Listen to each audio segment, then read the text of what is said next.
friends. Thanks for taking time to listen in on a conversation Dick and I had about the U.S. Grand Prix in Austin and the Mexico City Grand Prix.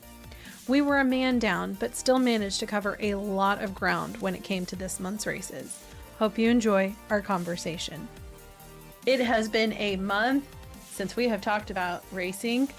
A long month, I might add. I know, hasn't it? It's been really active. I'm looking forward to this because I think that especially, I am really glad that we moved to this monthly format because it gives us a little ability to look at it from a higher level versus week by week and see where things are changing or where they're not. And specifically, I want to start with development.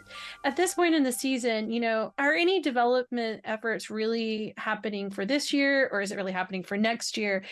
What should our listeners note into any of the changes they see about the cars that the teams are making?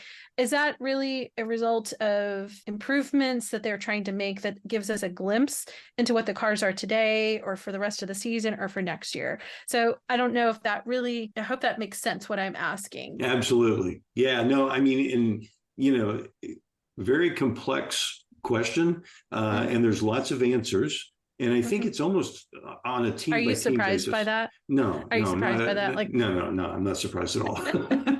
Not at all.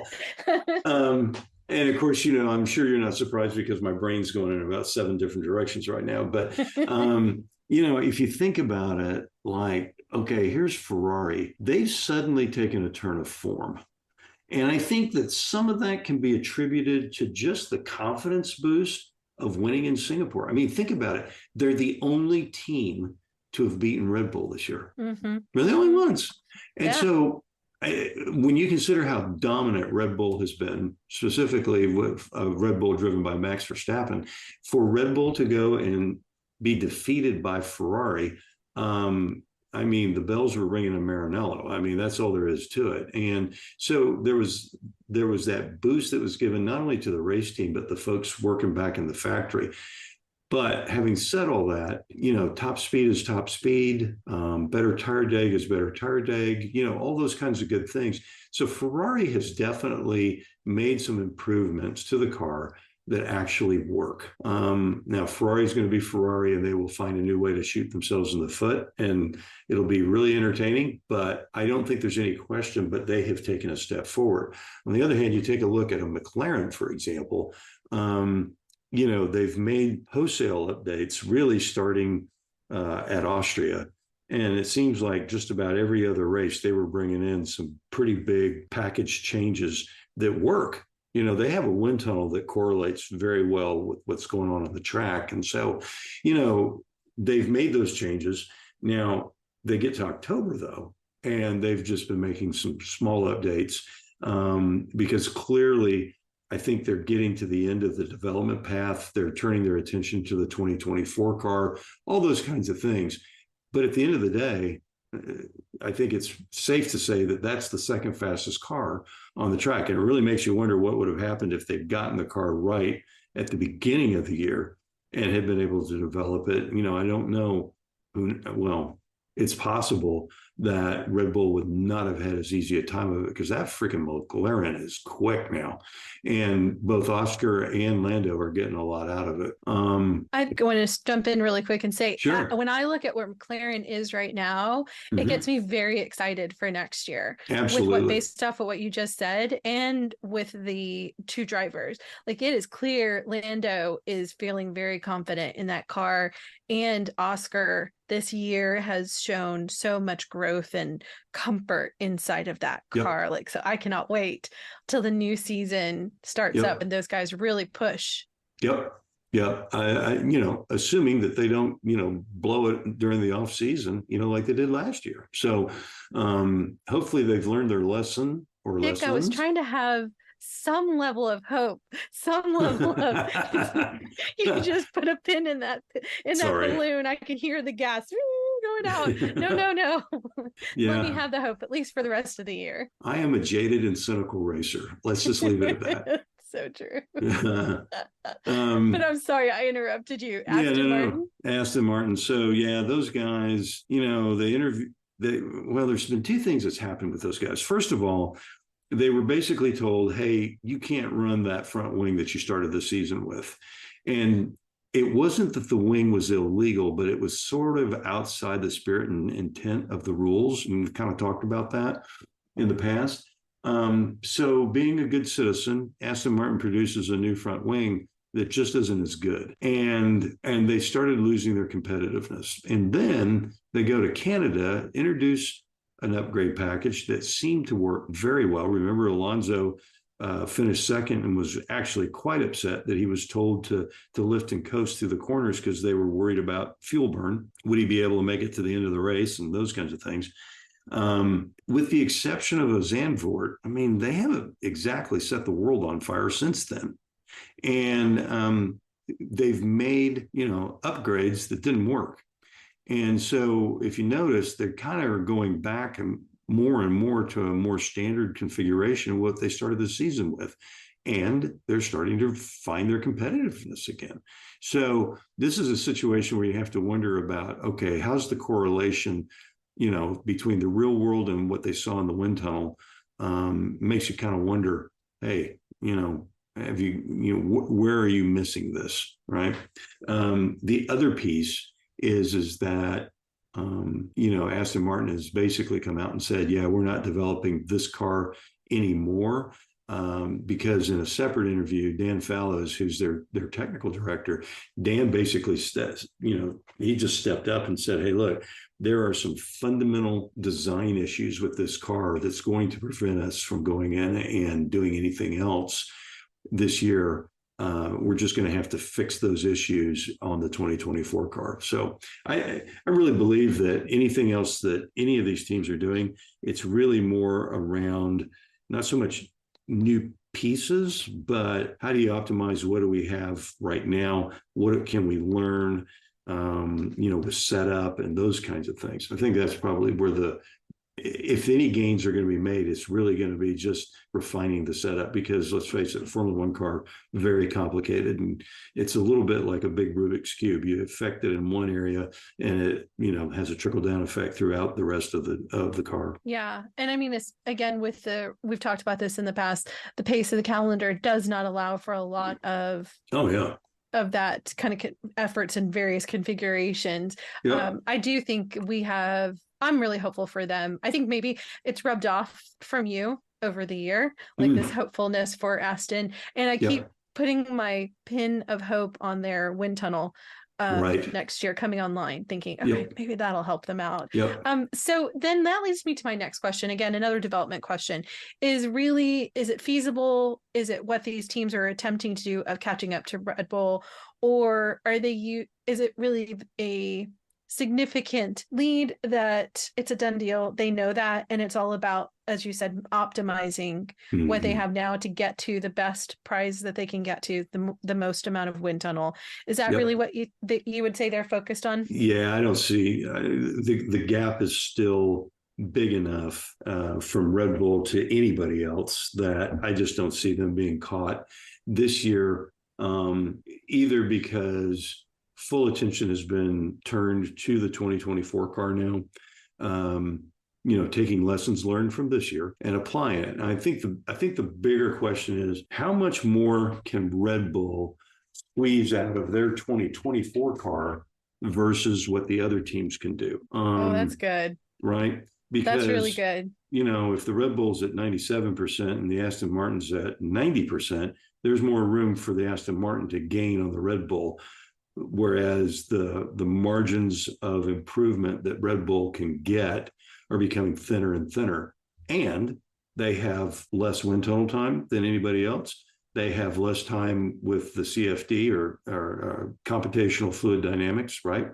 Those things are being taken away from them, and so there's certainly gains to be made there. And for somebody like an Aston Martin, if they finish fifth, that means that not only Red Bull, but Ferrari and Mercedes and McLaren, who are likely going to finish, first through fourth, they're going to have less wind tunnel time than Aston Martin. So Aston Martin's got to be sitting there kind of going, okay, we'll finish fifth this year. They're happy. That's an interesting way to look at it. Yeah. They're happy. I mean, I struggle with that, but I also see what you mean at this point because Right. of what that does, not just what you gain, but also what that means your competitor loses. I think that kind Right. of perspective Right. is an interesting recalibration of thought because Yep. I would always want to be like, I want to get ahead, but I hear what you're Right. saying. Okay. Right. So, another question that I wanted to pose to you is during COTA and Mexico, this tire testing business, I really, and we talked about this offline, I'm really struggling with this Yep. concept. It seems to impact the data, which then affects the setup. And then in Hmm. places like COTA, more than Mexico, because of the sprint format, it seems unfair that you're doing this testing because it disadvantages the teams, again, going to prize money, wind tunnel, all those different things that are on the line. Is there not another way to test these tires? Couldn't this be done like maybe having the reserve drivers do it around various tracks, before the Grand Prix weekend, Hmm. or even having like the rookies do the driving and get that mileage that we've talked about that really rookies don't get anymore? I understand that there are feeder series that are happening on these tracks during the weekends, but I just don't understand why we do that. And why tire testing on a sprint weekend of all times, but really at the Right. end of the year when the teams are trying to get their standings at the best possible place. Right.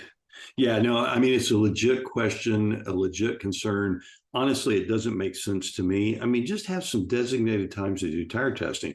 They always do tire testing after the last race at Abu Dhabi. They give everybody a chance to take a deep breath, and then they go and, the following week, they do tire testing and they do the young driver test. So they're kind of doing that. But if you're going to be introducing new tires, or trying something out for the following year, or something like that, have a designated tire test. Let everybody, test on Thursday or something. But I mean, to go and do it, interrupting, like you said, free practice one on a sprint race weekend, that seems like madness to me. But Mm-hmm. it's not fair. It's for sure not Yeah. fair. Yeah, it just doesn't seem fair. Okay.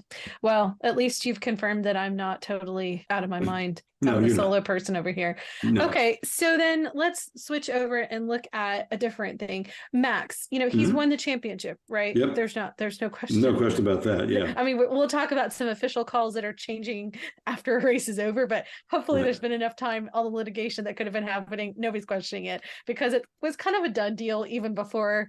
It was done uh about March. Yeah. yeah, Agreed. yeah. But what are your thoughts about how he is approaching the rest of the season? And especially for fans that are new, that are trying to understand how to view this kind of moment in time that we've talked about over and over of just an Yeah. amazing driver. How do you think that he's approaching the rest of The, these races? So, clearly he's not backing off. And he's honestly, because he's now won the championship, I mean, he has no pressure. So really, he's showing up loose, relaxed, loose as a goose. And, he may be more formidable now in this state of mind than he was when he hadn't wrapped up the championship. He was, maybe needing to be a little bit more careful. I'm not going to push it quite so hard right here because, I got to rack up as many points as I can. Let's get the season closed out. And now it's sort of like, shoot, man, I'm going to go straight out to the limit and destroy these guys. Right.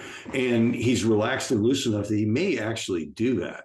And I think too that probably he's either figured out or somebody has pointed out to him, one way or the other, that this is one of those rare moments in history where he is in such a driver, any driver, in this case Max, is in such harmony with the best car on the, in the grid, right, on the grid. And it's like those two were made for each other. And so they're going out, and Max is supremely confident. He's incredibly talented.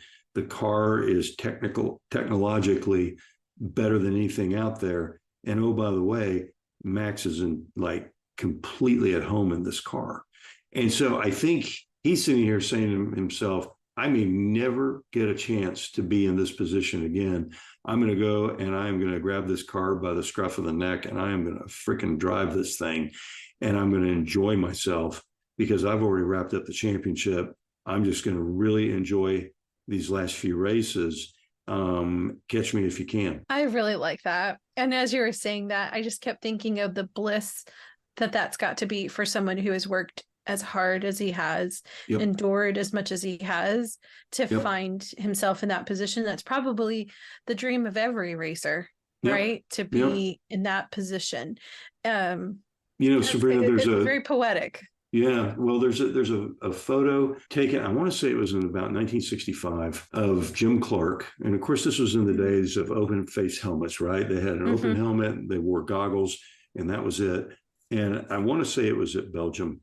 But anyway, he's out just destroying the field. He's driving a car, again, technologically advanced, best driver of the day, in harmony with his car. And the picture is taken of him going around through a corner, and it looks like he's singing. And it's just a remarkable photograph. And talk about capturing a moment in time, right? But it looks like he's singing, and you kind of got to wonder. I kind of wonder if Max is going there. Maybe not singing, but I mean, but yeah. he's if anybody would understand it, it would have been him or Senna in that magical lap around Monaco back in the late 80s. I mean, I don't think it happens very often. And I think Max has kind of grasped the fact that, he may not go to this place again in his career. And think of that. How many of us really get that too in general in life? Right. That's the other, that is a beautiful thing. I mean, instead of feeling envy, I feel joy for a person who can get to that place. Yep. Because it gives hopes to the rest of us, that if we work hard, we put ourselves in those positions and to push for excellence, to, work just a little bit harder and find those open doors and walk through them. That's really exciting. Yeah. I like that. Okay. So now let's switch to talk about two races, specifically COTA. What was your highlight of COTA? Well, it's got to be the disqualification of Lewis and Charles over the planks. The planks are there for a really good reason and have been for a long time. And this is not the first time that somebody fell afoul of scrutineering over those planks. And those planks are basically there to enforce a certain minimum ride height. And if you grind away this wooden plank, then you've been running your ride height too low. Which on a ground effect car, the lower you can get, the bigger the advantage. And as a result, they got the boot. And you got to wonder how many other cars might have been illegal as well. I think they tested 4 or 5 cars, and it just so happened that Lewis and Charles had worn the plank down too much because of where they had set the ride height. And so they were disqualified. So rules are rules. It happened to Schumacher. Back in the, I want to say 1994, 1995, somewhere in that area. And, it cost him a race result. And so, it does happen from time to time. But there's plenty of other instances where drivers have been excluded for having the rear track of the car was too wide, or in the case of James Hunt back in 1976. And, it does happen on the odd occasion, but generally speaking, not too often. But I think these deals are way less rare and way less annoying than, say, track limits. Track limits drive me nuts. Whereas one of these things, okay, you just got it wrong, and you ground off too much wood off of that plank. The rules are rules.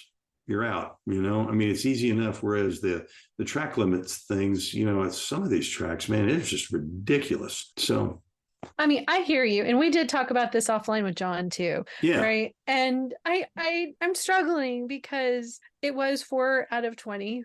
And we did discuss why we think that the practicality of checking all 20. But it goes actually back to something you and I just talked about. It was a sprint weekend. Parc Fermé was established way earlier than that. Grand Prix race.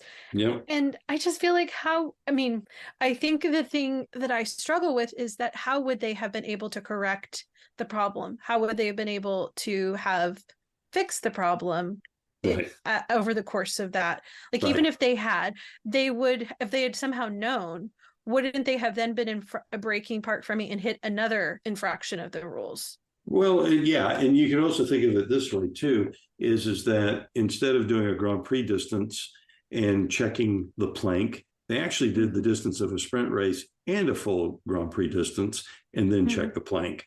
And so, if they were low for the Grand Prix, they were low for the sprint as well. So the plank was already getting ground away before they ever took the green flag for the Grand Prix. So they were already, in danger of grinding out more of the plank. So I don't know. It's not an easy question. I mean, because especially because the drivers kept complaining about the bumpiness of the track, and they had talked about how difficult that. It feels like they didn't bring that up over the last few years, but I feel like I kept hearing in the times that we got to hear their audio, and I think I switched a couple of times to listen to the onboard. I just kept thinking after this all happened, I don't know that I like this. Outside of the fact that it's also, as I think you said, a decision after the race is over. We just don't like that. It just seemed like it was, and it wasn't because it was Charles. It really was, if that had been, because it had been Lando and I think Charles, Lewis, and Max that were all checked. And I thought, well, that's interesting. And I don't know, I tried to look it up on the after race reports on the FIA to figure out how do they come up with those 4. Had that been someone raised a question and that led them down that path, but I never could. I'm not that good of an investigative journalist. So I did not, but okay. I mean, it happened. We've all moved on from it. It is what it is. It's part of racing. But the sequence of events, though, was that it ended up moving some people up in the points. And one of them was actually our only American on the grid, Logan Sargent. What do you think about that? Yeah, he had already driven a really fine race, I think. Because he's gone through a spell here where he was, more than just a little bit of a wild child. And but he's reined it back in. He's driving a little bit more measured. So he had driven a very good race already. And, he was rewarded. I'm kind of using that in air quotes by the disqualification of Lewis and Charles. And that bumped him into a point scoring position. So I'm really happy for him. I think because he drove so well at COTA, the points probably were maybe a little bit of a frosting on the cake, but I think that he has every right to feel pleased about that drive that he put in, and it was a good result. I think it was a good result, and he needs to feel good about the fact that that he performed well, and it's showing. More and more in my mind, he's been closing the gap to Albon, and there's no question in my mind. I used to kind of wonder a little bit about Alex. I don't anymore. I think that guy is probably supremely talented. He just drives a Williams right now. But if you look at what he's been doing over the year, his body of work has been quite good. And then if you look at Logan has proven that on pace, he's getting closer and closer to Alex now. Yes, he's gone through a spate of crashes and, some of them his fault, some of them not his fault, which every single time had to sap his confidence. And so for him to put together the weekend that he did at COTA, I'm really proud of him. And I tell you what, that Williams may be the fastest car in a straight line. If it isn't, it's one of the top 2 or 3.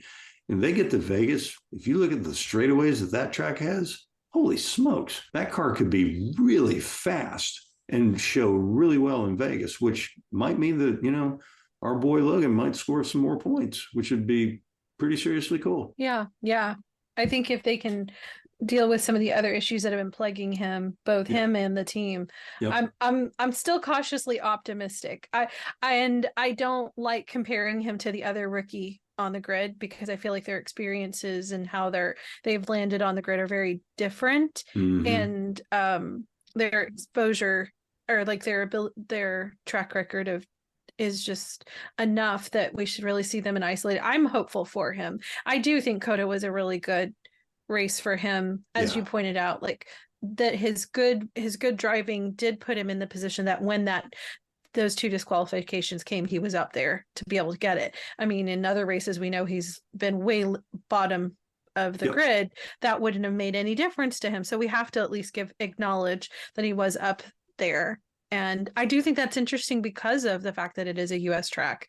And does that go back to, I don't remember how much experience he's had on the COTA track at all, but it would go back to, oh, really? Okay. 0, I couldn't remember. I know they had said something about the Miami track when the Miami race, but I couldn't remember about the COTA. So again, then even more that I would hope that with whatever ability the team has had to make his car get the upgrades that have been needed, and then whatever psychological that needs to happen for him, if this will just continue through the rest of the season and put him in a good place for the next year, I hope that I hope that opportunity remains on the horizon for him. Yeah, I do too. So then let's move to actually Mexico City. What was your highlight of Mexico City?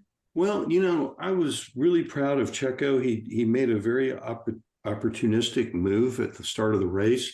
That is a very nice way to say that. Well, yeah. I mean, he's doing, I think his mindset is, hey, I'm going to do what I need to do to finish second in the championship. And what was great is that Christian Horner came out and said, no, he did exactly what he was supposed to do. Yeah, it didn't work, but he was being a racing driver. He saw a gap that he thought was legitimate. He went for it. Didn't work. Okay. And Christian is a racer too. I mean, he gets it, right? And so I think, because of that response, I think that should boost Checo for the last 3 races of the season. I think his confidence has got to be that, hey, maybe these guys are actually behind me, and it's not just, oh yeah, Checo's our guy. We've got a contract for him for 2024. And then the next thing you know, he's getting released like they did with Nick DeVries. So so you think that he probably has a more positive feeling even after that? That's really surprising to me. Yeah, no, I mean, I think he hated the fact that he crashed out of his home race and, all that kind of stuff. Don't get me wrong. But I think that there were some things said publicly by Christian Horner that I think actually surprised me, but in a pleasant way. I was pleasantly surprised. Yeah. Well, when you point out what seems to be public support for him, they did pan over at one point during the race where Christian had his arm around him while on the pit wall. Yeah. And like they were talking. I did note that. I do think that that's interesting.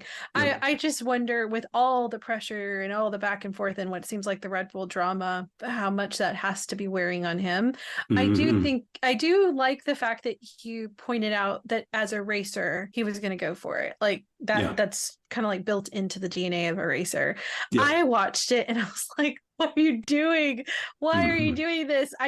My heart just sunk as I watched that pinch happen. I was like, no. Like, it made my heart just feel so sad, going literally right there also at turn 1, right? Where all the fans are. And I thought, because watching all the free practice and stuff that was happening ahead of the, before the Grand Prix race, right. It felt like every commentator had to highlight how much the crowd was there for Checo. Right. And throughout the weekend, I felt very concerned for him because of all the external drama that had been happening. And then this pressure of your country, like watching and waiting, and they're all with breath that is bated, okay. And then it just happened. I feel like the whole country that must have been like, no. I do like the fact that you're saying that was one of those moments of you just got to do it. I thought it was overly aggressive or ambitious.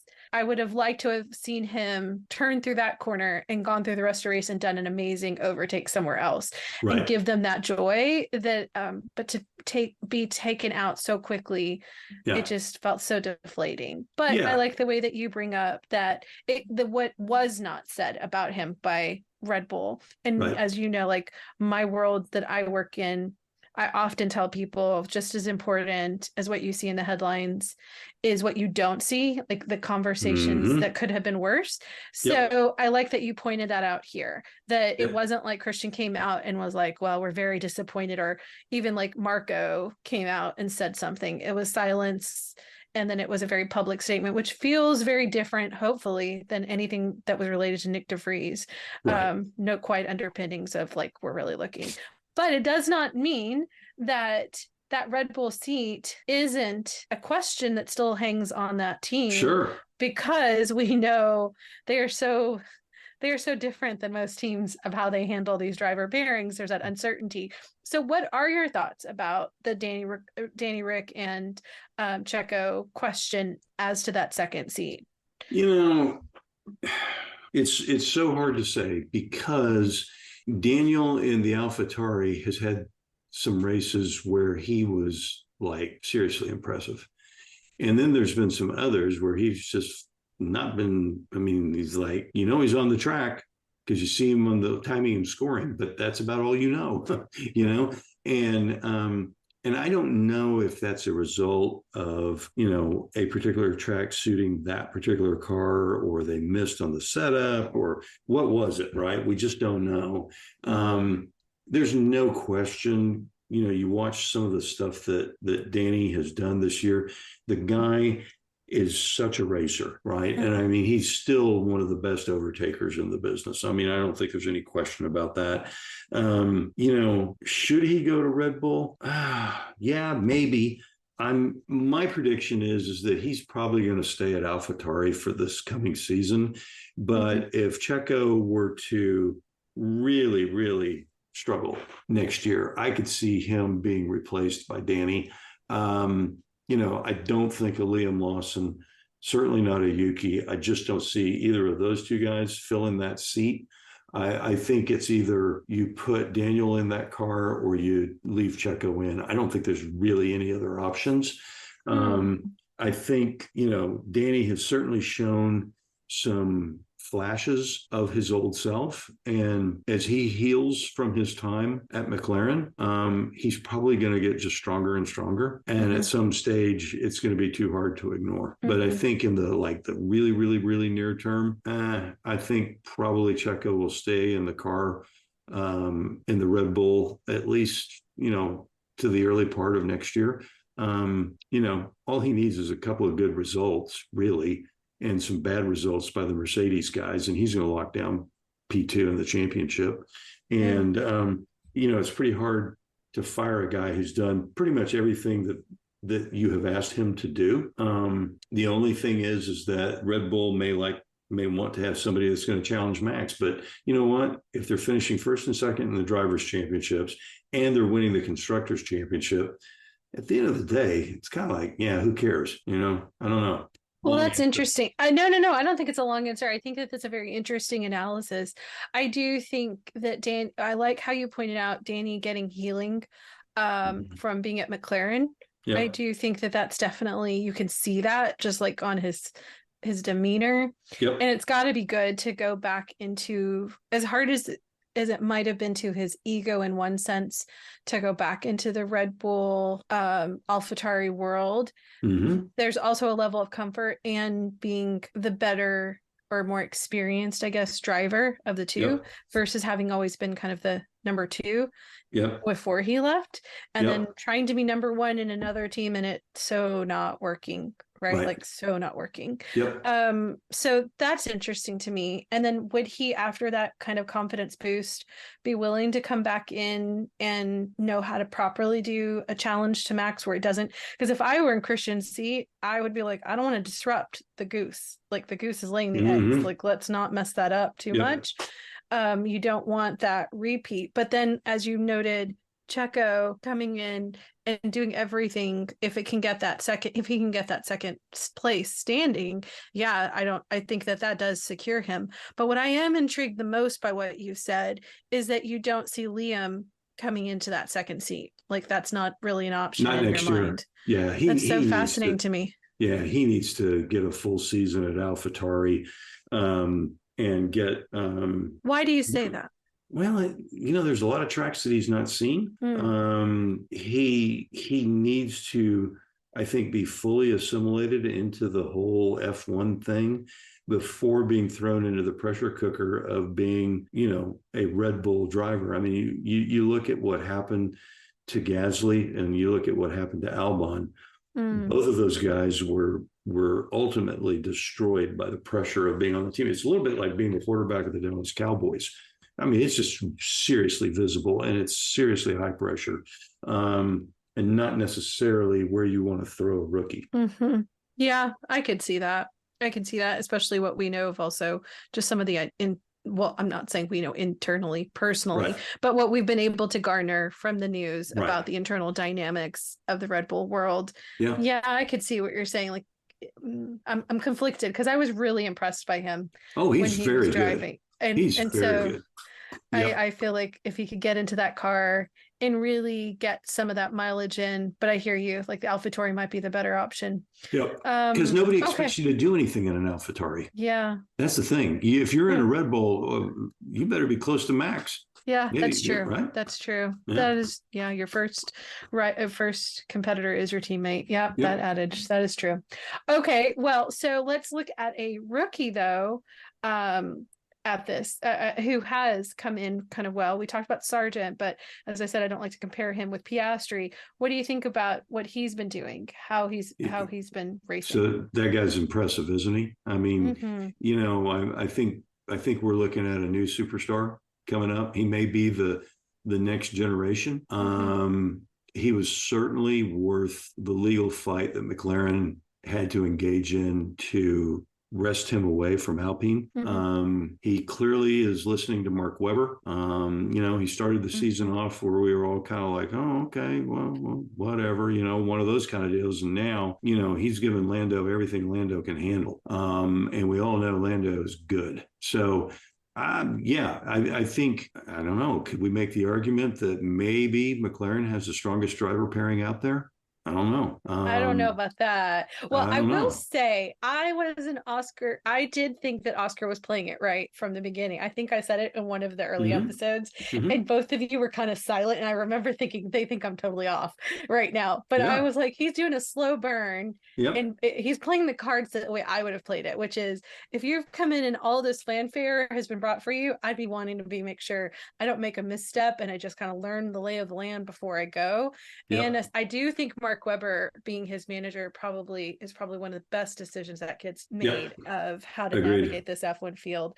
But so I do agree with you. I think he was totally worth the fight for McLaren. And when we look at what this year has been for Alpine, I am so glad Oscar is not in the midst of all of that. Like to lose a talent like him in the midst of that what feels like has to be chaos over there. Oh my gosh. It would have been just so demoralizing for someone young. At least I have hope for Pierre and for Esteban that they'll figure this out because they've been in this F1 world for long enough. They've got some good voices in their head. Okay, so let me move on to a different thing then. What do you think about okay, so let me step back. Let me say this again. What do you think about Hamilton and how he made it to the podium after the disqualification at Coda, but then the next race, he made it to Mexico City's podium? What do you think about that? Well, so he's sending some very clear messages. He's driving a car that he is not fond of. I mean, he has gone on record as saying, hey, I'm going to be really glad to see that car go at the end of the season. Which is kind of what he said about last year's car too. He clearly is not done, and he's sending that message. I don't think he wants to go out the way, let's say he's decided to hang it up, and I know, he's got a new contract and all that kind of stuff, but I just don't see him wanting to do that and go out that way because, I mean, he's accomplished so much. He's not going to want to go out on a low. He's going to want to go out on a high. And I think the fact that Alonso's out there 5 years older than him, something like that, 4 or 5 years older than him, and clearly everybody's talking about him, that's got to rankle Hamilton. They're saying, right? I mean, it's got to rankle him. And so, and of course, Fred is only too happy to send the needle and stick it into a Lewis, voodoo doll or whatever it is, right? And be an irritant to Lewis. I just have to believe that. And so, Lewis is just not done. The other thing that I think it's really interesting is you got to remember, this is 2 years in a row back to back where he has not won a Formula One race. And it was only last season. So first time in that guy's career, amazing career and amazing statistic, he did not win a race. First time. And so it's just, I mean, you think about, well, let's think about Alonso. I mean, how many years has it been since he's won a race? So since 2014 or something like that? So, I mean, it's been a long, long dry spell for Alonso. So for somebody like Lewis, who is used to being competitive or ultra competitive, man, that's gotta hurt. So yeah, I think he's certainly made some comments about what the new car from Mercedes needs to look like and all that kind of stuff, even like the position of the cockpit with the car. Mm-hmm. And so they're going to listen to him. They're not going to listen. They're going to listen to Lewis long before they listen to George. So right. Yeah, I agree. I think you're right. I mean, so one of the reasons I asked this question, because I had seen something on social media that had highlighted that, the disqualification at Coda and the very next race he's on the podium. And I thought it's such a great principle of resilience and drive, internal drive ethic, right? And as I looked at it, I thought we were just a few months ago talking about questioning whether or not this guy's going to retire, and then he gets a DSQ, and then he's on the podium. It made me think of, as you noted, Fernando and also Max, like people talking about what's his future going to look like.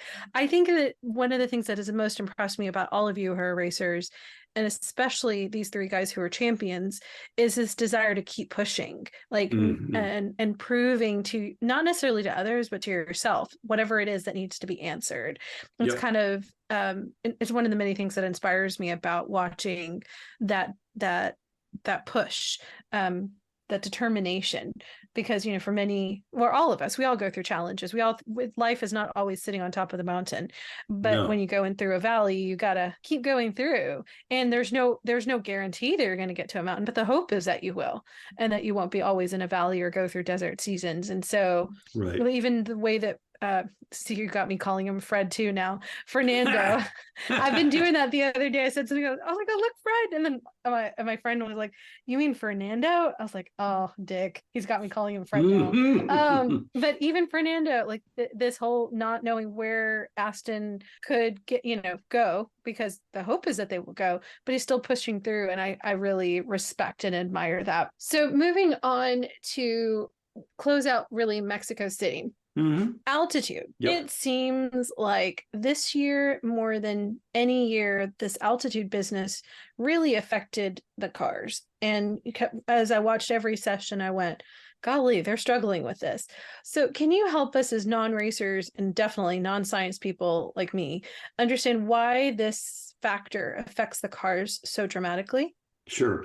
So, and I'm going to take a liberty here and suggest that we probably have a really in-depth conversation about this, maybe during the off season or something. It might be really good. That. Right? It would be good for our listeners. But the long and the short of it is that, okay, Mexico City, very high altitude. These cars are incredibly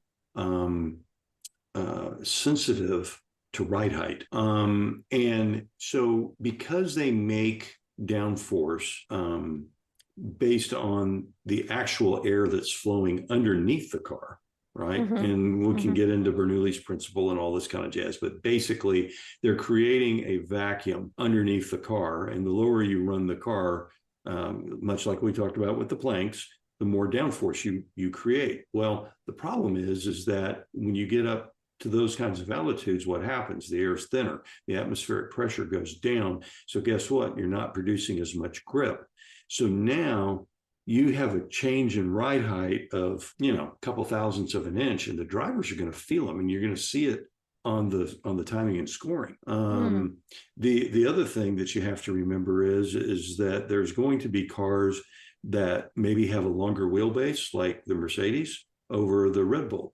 And so they've got more square inches of tunnel, which you would think would be an advantage. But the other side of it is that they also experience percentage-wise a greater loss because they've got a greater surface area. So they lose more downforce. The other things is that cooling becomes a massive issue at that altitude. Cooling of the brakes, cooling of the engine. They're always looking for new designs and the brake ducting and all that kind of stuff to keep the brakes in that sweet spot of operating temperature. Same thing with keeping the engine, the coolant and the oil at the right operating temperatures, because the air is simply thinner. They're just pushing less air through the radiators, as an example. The wings are less effective. And then think about this. Let's say you have a free practice 1 or free practice 3, and it's, early afternoon when the temperature is, I don't know, pick a number, 75 degrees. But then you go out to qualify, and instead of being 75 degrees, it's now 85 degrees. Well, what happens there? Your air density has also gone down. Well, guess what? Now, what does that do? And, to wing settings, do you need to go even lower on your ride height and risk damaging that plank? Do you leave it alone? You get all these variations, and it becomes really difficult. Another thing that also impacts the car is the fact that, let's say you have a track that's kind of bumpy, you're going to have to be a little bit softer on the suspension. Well, when you go around a corner, the chassis rolls, right? Let's say you're turning into a right-handed corner. So the right side of the car is going to raise a little bit higher off the ground. The ride height's going to go up. And on the left side, the ride height's going to go down. So now you have uneven ground effects, left side to the right side. On the left side, you got more ground effects. The right side, you got less ground effects. So what does that do to the handling of the car?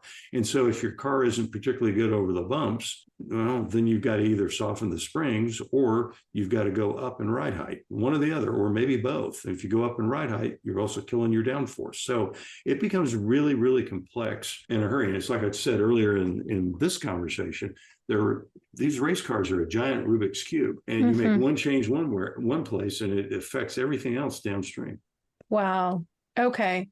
That really does help put some framework in there of understanding why it seemed from session to session such a challenge. I kept hearing altitude is affecting this, and trying to understand how it was seeing such dramatic effect that they seem to be struggling to figure out how to set it up. But that does help on that. Okay. Maybe the easy way to think of it is an airplane trying to take off in Denver. And if you try to take off a plane that weighs, 100,000 pounds, some airliner or something like that, and weighs 100,000 pounds, it's going to take a whole lot more runway for it to take off at that altitude in July than it would for the same airplane to take off from the same runway in December, because the air is going to be colder in December, therefore more dense, and it's going to produce more lift in this case, and more power, and it's going to get off the ground quicker. It's the same principle, just kind of in reverse. Yeah. Right. Wow. Okay. You so make me want to be a science person after having these conversations, Dick. You really do. Well, and I don't know, I think I told you I got some books that was all about Formula One technology that's supposed to be for a layperson like me. Been so fascinated, and would love to do another conversation and take you up on this idea of another one of our deep dives. That would be good. Sure. Let's hopefully our listeners will like to do that. Maybe they can let us know. Okay. So let me ask you my last question, which is another kind of technical question. It's a little bit on the same level as the one that I said about tire testing and trying to understand why we do things the way we do in F1. When we're watching the free practices at like COTA, Mexico, and then of course Brazil and Abu Dhabi are going to be coming up too, is we expect to see the rookie drivers. Right. And I want you to kind of tell us why people should take time to watch it. I personally think it's worth watching when they show up at these free practices.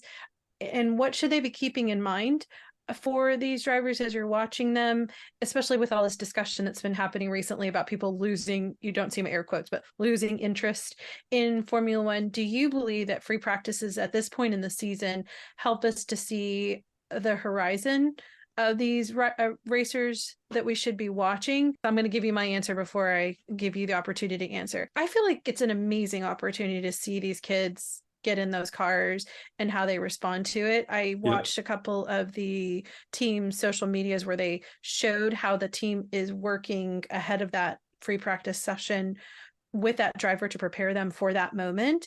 Right. And that so much is right. When I think about how much is riding on the line for that driver, I was like, oh, I wish more people would tune into this and see the value and understand what challenges this driver is up against in that few short minutes. I also just felt like, why don't we do this more? Why is this really the best place in the calendar for this to be happening? Because it does seem like it's interruption to what the teams are trying to do, especially at this point in the year of making sure they're getting into the standings of the positions that they want to be in. So I'm kind of conflicted in the sense of, is this the best place? I feel like it's not, but most importantly, I do want people to watch it because I think it's a great opportunity to see people coming in and testing and seeing what could be maybe the next Max Verstappen on the field. So yeah, what are your thoughts? Yeah, I absolutely agree with you. With the horribly restricted testing, I think a lot of young drivers probably miss the opportunity to get a seat, a full-on race seat, simply because it would be really easy for a team to say, I'm going to go with the guy that we know has more experience, been on all the tracks, he's solid, may not have as much upside potential as, young guy, John Doe, whatever his name may be. And so at the same time, they've got to have some sort of way to figure out, hey, is this guy actually any good? They know about him in the simulator and all that kind of stuff. And the simulator is certainly a good indicator, but it's not quite like sliding into the car and having the belts done up and being sent out. And so, with the way the rules are written for the rookies, and these are the reserve drivers, these are the guys that are the driver academy guys, that kind of stuff. Seems to me like the better way would be pick, 4 events a year where on a Thursday they get the equivalent of a free practice 1. If that's an hour-long session or whatever it is, send them out there. But all the teams put a young driver in there and give these guys a shot. That might be a time to do some tire testing, but I would argue not really, because you don't know about the characteristics of the tires. But if they're developmental, right, or a prototype tire of some sort. So put them in something that, and just make the requirement, okay, everybody has to be on hards, or whatever. And let these guys go out and actually sample Formula One machinery, but not just once a year, but maybe 2 or 3 times. And then you've got the young drivers test at the end of the year, the week after Abu Dhabi. And before everybody finally packs everything up and goes home for the winter. Yeah. And so I think that would be a better thing, because it used to be, teams like McLaren and, all the Ferrari, all the top teams. When there was not testing limits put on, these guys were doing thousands and thousands and thousands of miles of testing. And so the young guys actually had a shot of getting developed.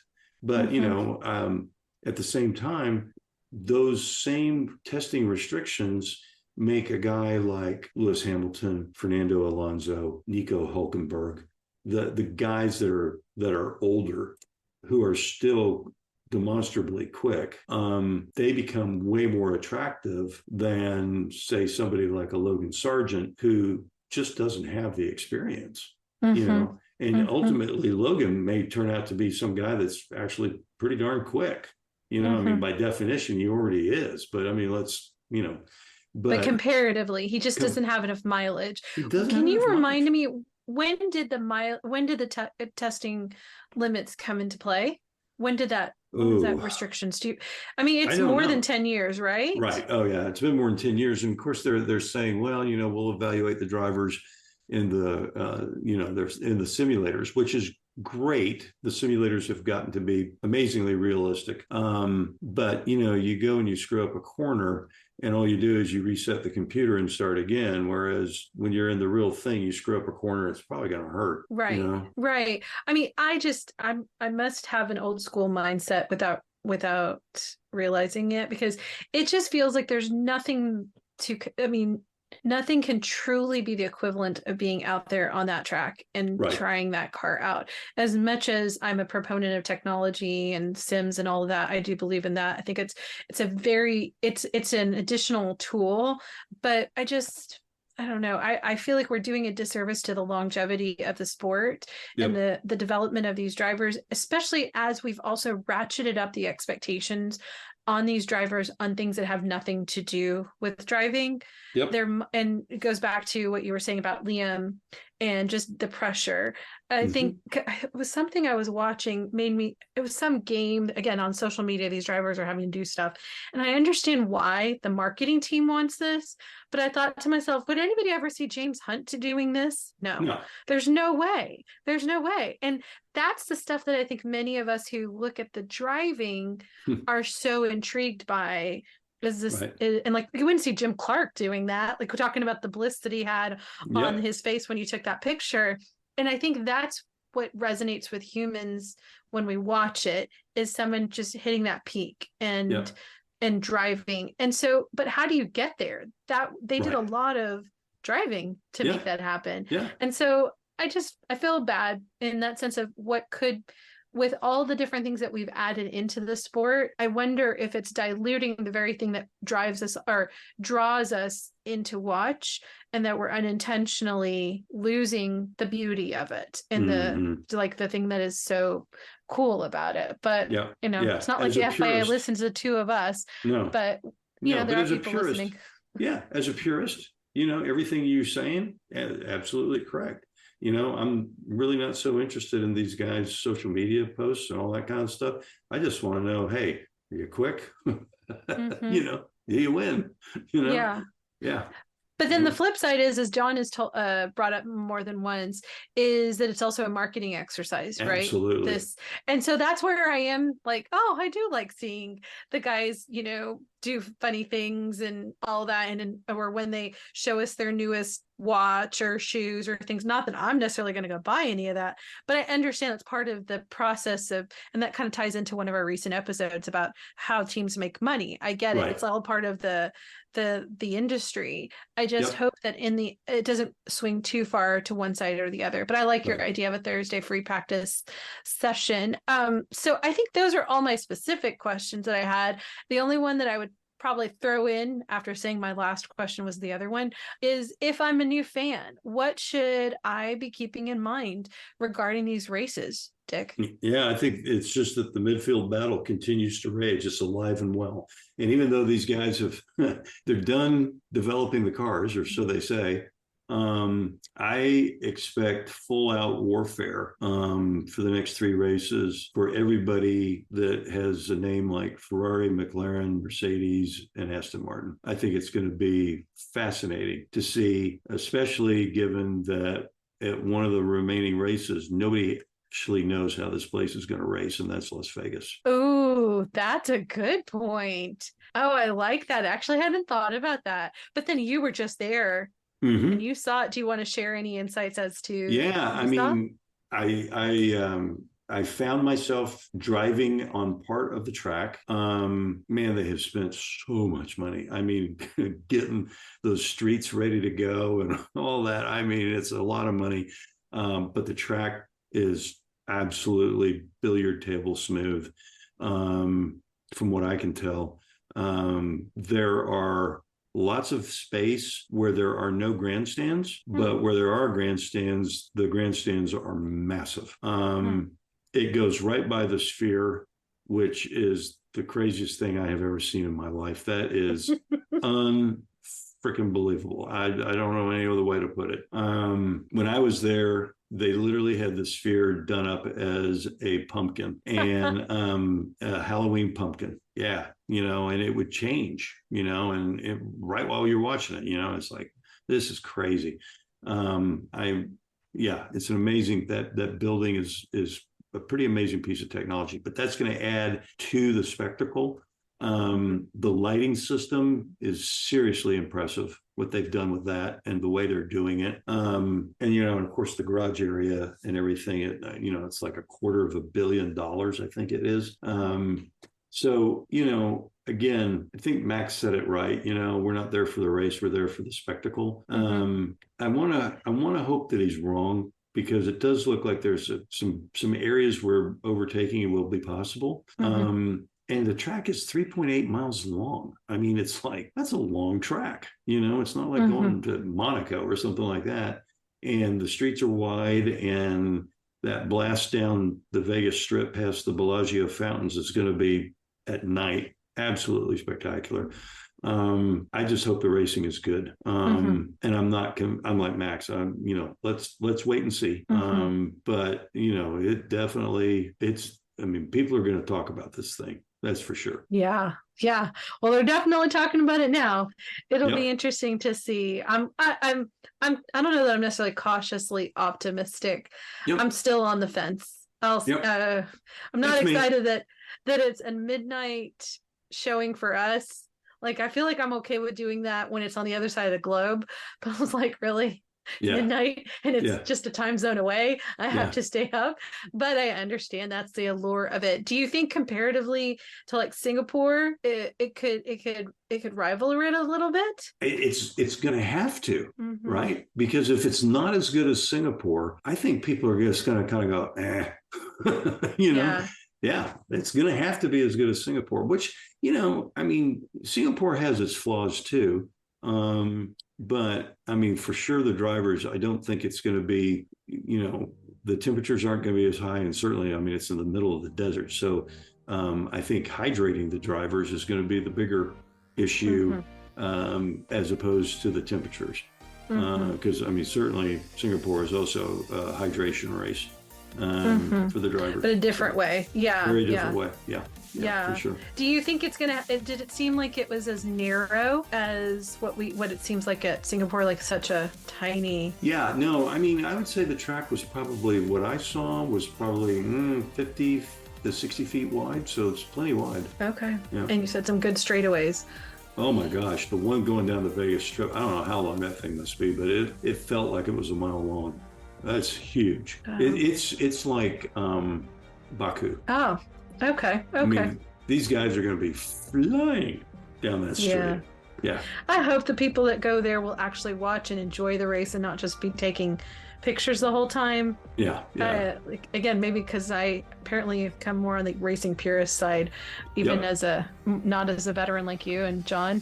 But if there were some good straightaways, I'd just see that kind of stuff. That'd be so cool. Okay. Well, Dick, I am so grateful for this conversation. Thank you for taking time to walk through these races. And also some of my rantings. I feel like the audience probably was like, wow, we've never really heard Sabrina say this much. I usually just reserve it for you and John on our ongoing chat conversation. So they're going to be like, oh, she was much more vocal. Yeah. But thank you. And I look forward to our next conversation. Absolutely. So do I. Okay, friends, what did you think of our conversation? Do you agree with Dick about Max not backing off? What are you watching when it comes to development? What were your thoughts about Charles and Lewis's disqualification? Do you have an opinion about the tire testing issue I raised? And how do you feel about rookies in free practice this late in the year? Drop me a line via email. Sabrina at 2guysagirlandf1.com. New to the podcast? If so, take some time to catch our earlier episodes. We think if you're a new or casual fan of F1, then you'll benefit from our F1 101 episode. You might also enjoy our series Deep Dives with Dick. If you want to learn a little more about John, Dick, or me, then you might enjoy our individual episodes where we discuss our F1 origin stories. And with that, let me say, that ends this conversation. But rest assured, we'll keep talking and you can keep listening in because we're just two guys, a girl, and F1. For John, Dick, and me, Sabrina, thanks for listening.